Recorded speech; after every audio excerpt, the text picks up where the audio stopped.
Depuis le début de l'affaire Jubilard, le mari de l'infirmière tarnaise, Cédric, ne cesse de clamer son innocence. En détention provisoire pour homicide par conjoint, il n'a pas convaincu la justice pour le moment, qui estime avoir suffisamment d'éléments à charge pour le maintenir sous les verrous en attendant que l'enquête se poursuive et fasse éclater la vérité. Parmi les éléments troublants qui ne sont pas en la faveur du peintre plaquiste avec lequel Delphine, née au Saguel, voulait divorcer, un SMS qui prouverait qu'il savait que sa femme avait un amant. Or, il a toujours clamé aux autorités ne pas se douter qu'elle avait rencontré quelqu'un d'autre. La dépêche du Midi avait ainsi révélé un SMS envoyé le matin de sa disparition, soit le 15 décembre 2020. Il avait écrit « J'ai grillé Delphine » à l'un de ses contacts. Un texto banal?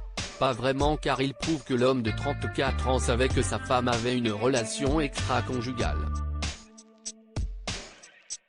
Une hypothèse qui tiendrait la route, alors que les enquêteurs ont aussi découvert des captures d'écran du profil de l'amant de sa femme sur un réseau social dans le téléphone de Cédric, précise le quotidien.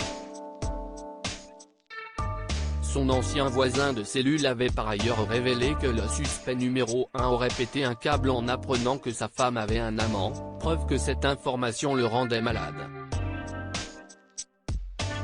En effet, durant l'été 2020, Delphine avait eu un coup de foudre pour un professeur de piano de Montauban, père d'un enfant et en couple. La relation est rapidement très forte entre les deux amants et celle qui subissait son couple avec Cédric Jubilard et avait entamé une procédure de divorce se met à voir un avenir plus brillant avec un autre. Avant de disparaître brutalement, elle envisageait de s'installer avec lui et lui aurait même présenté ses enfants nés de son mariage avec l'artisan controversé, Louis et Elia.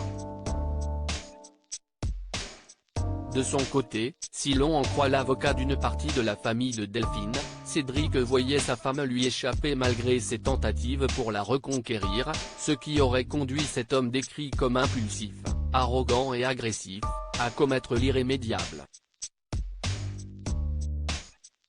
Cédric Jubilard reste présumé innocent des faits qui lui sont reprochés jusqu'au jugement définitif de cette affaire.